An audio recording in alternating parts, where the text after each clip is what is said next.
phong truyền ông lo phong kim cơn soi sẽ lòng nhìn mong ngày đã gặp mỗi bên du nghìn thân về làm đâu thì sẽ nghìn thân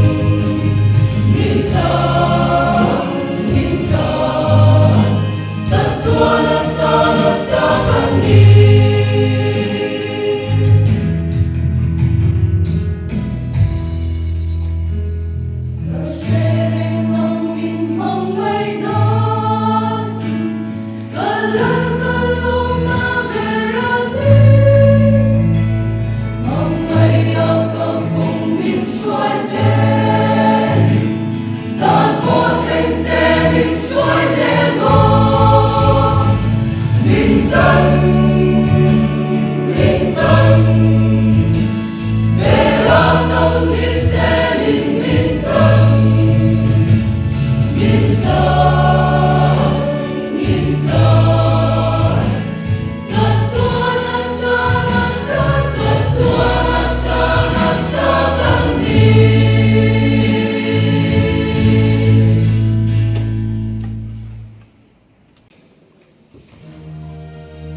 show up. I don't ever slow up, no I don't take shit. I got no love for the fakeness. If you wanna play tough and wanna hate this, I'll always show up and make a statement. I don't ever slow up, no I don't take shit. I got no love for the fakeness. If you wanna play tough and wanna hate this, I'll always show up and make a statement. Everything I do so instinctive and so passionate. Every word I move so descriptive like an adjective. I got a vendetta against people who patented being negative when you should be getting after it. I got facts over tracks, this and that. Spitting slow, spitting fast, I could roast, I could gas. Think I'm okay at last, but I don't know if that can erase all the past. And the pettiness, a reflection of the emptiness. Hilarious, you think you're worth my time, you're delirious. Mysterious, because you hide behind a fake exterior. Inferior, you know I'll always be a bit superior. Get off of me, this ain't no humble brag. I want you to hear words, you can say them back. I want you to feel free from the chains at last, and to believe in what you got, it was built to last, yeah. Now that I've been put through hell, I never got anyone's help. I had to do it all myself. I don't ever slow up, no I don't take shit. I got no love for the fakeness. If you wanna play tough and wanna hate this, I'll always show up and make a statement. I don't ever slow up, no I don't take shit. I got no love for the fakeness. If you wanna play tough and wanna hate this, I'll always show up and make a statement. Gonna learn the consequence of being incompetent. Mental health is confidence, dreams and some honestness. I'm not here to save the day, that's for you to take away. I could play a million mind games, but instead I say something not illogical, something that is topical. Rub it on and watch it go, make yourself unstoppable. Dreams are irresponsible, but they're always possible. If you just believe, you could be so remarkable. Thoughts in my head, a collage and they spread. I'll be great one day, going off of my meds. No, I'm not giving up, no, I'm not giving in. I will make it to the top, taking off in the wind. I gotta make it, I'm saving every day to taste it. I'm patient, but my mind, it can hardly take it. I'm chasing a dream that I've had for several ages. A vacant, modern kingdom for the taking. Now that I've been put through hell, I never got anyone's help. I had to do it all myself. I don't ever slow up, no I don't take shit. I got no love for the fakeness. If you wanna play tough and wanna hate this, I'll always show up and make a statement. I don't ever slow up, no I don't take shit. I got no love for the fakeness. If you wanna play tough and wanna hate this, I'll always show up and make a statement. I don't ever slow up, no I don't take shit. I got no love for the fakeness. If you wanna play tough and wanna hate this, I'll always show up.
Oh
Hãy subscribe cho kênh Ghiền Mì Gõ để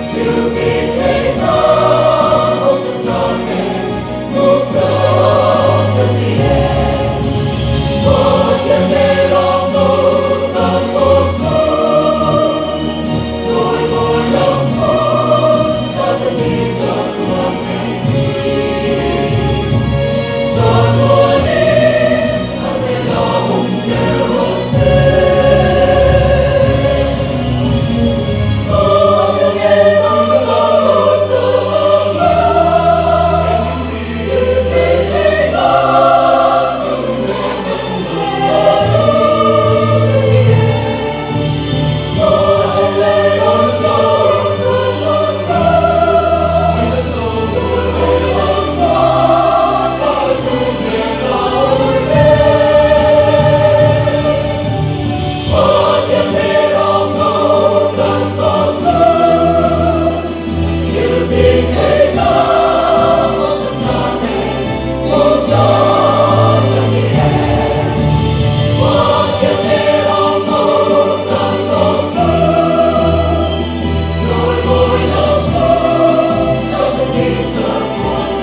con thịnh hòa in cơn sông